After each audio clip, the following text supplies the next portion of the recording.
نمیدونم دختر تو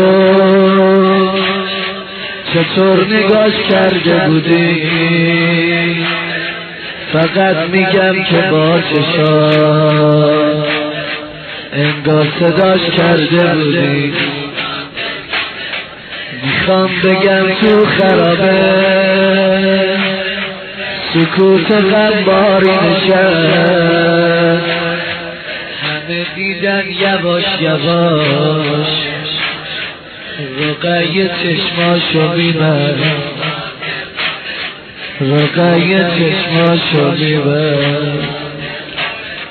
دختر شیرین زبونه